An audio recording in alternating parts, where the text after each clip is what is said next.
Like he sees a doodle like across the field there, he'll run to that one. Oh, that's so funny. Yeah, like I know when I was sitting like a husky, they do the same thing. They go to Like huskies attract each other. Yeah, it's so funny. Is it Bernedoodle? Yes, yeah. And I'm just his dog sitter. His owners are on vacations, or her owners. Yeah. Nice. Yeah. And what is yours? Its mom was a Bernedoodle and dad was a Australian Shepherd Collie. Oh, okay. Yeah, But but obviously he still color. Identifies the doodle part, eh? No question about that. And a collie too. He's Yeah. pretty good with a collie. He's a collie, but a doodle is what makes him. Yeah. Aw.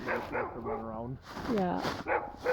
Yeah, it's so funny because Kate usually isn't too playful with other dogs, but yeah, like with Doodle, she seems really. And what's her name? Her name is Kate. Kate. Yeah, good girl, Kate. Oh, yeah.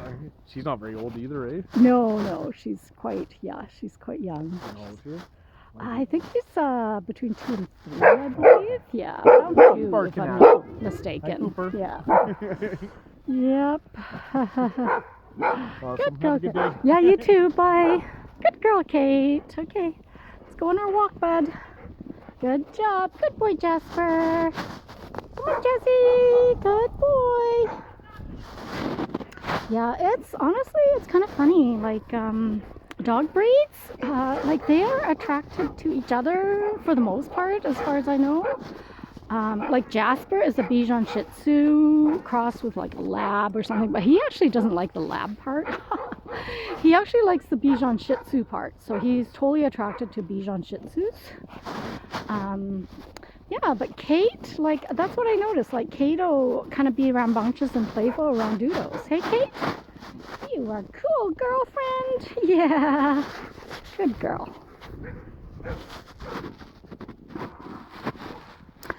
Yeah, so it's just the two of them, which makes for a pretty easygoing day. So we're gonna go to some obscure trails because Kate's extremely manageable and so is Jasper.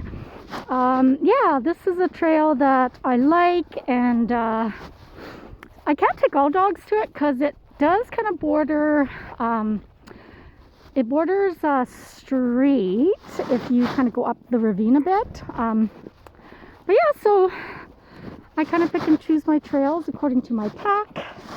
And today my pack is very small and very manageable, so that's where we're going to go. Just some obscure trails that we can't go otherwise. If I have a dog that kind of is super curious and isn't necessarily quick on recall. So some dogs, like, they like to kind of go up and go, oh, this is a new area, and it's like, it's residential and it's just got houses on the one side, and they're like multi-million-dollar houses because it's right over along the river valley, and the one side of the house that faces the river valley is all glass. So there's just honestly like not much traffic, like it's just local traffic. But still, I mean, it's still like a road, right? So yeah, so when I have dogs that either have slow recall or it's just super exploratory, I don't necessarily choose that path at all. So we just kind of stay in the main area of the park where I know no matter where they wander, it'll still be park. Good job, Kate. Yeah, so we're gonna do a little exploring. Hey, Kate.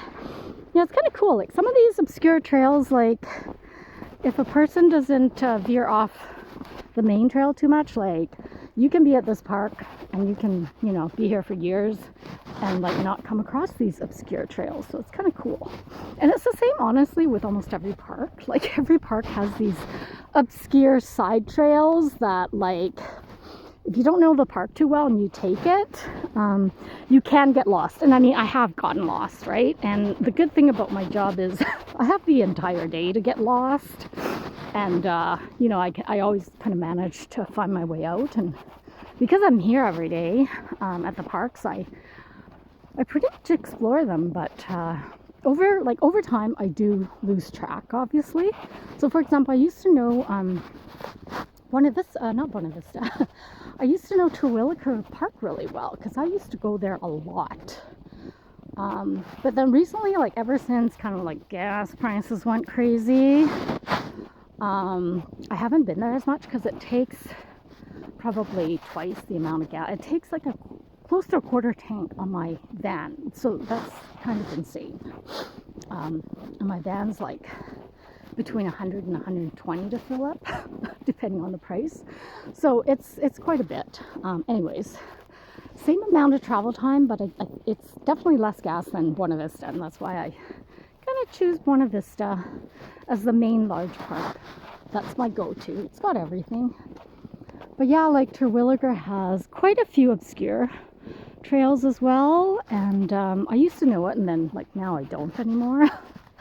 Or I just vaguely know them, so it's easy to get lost, but it's also kind of fun, I find.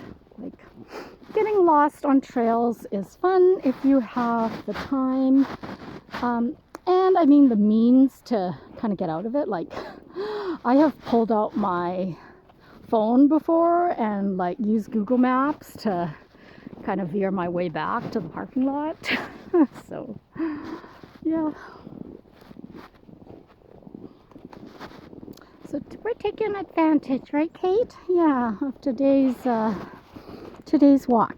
Good girl.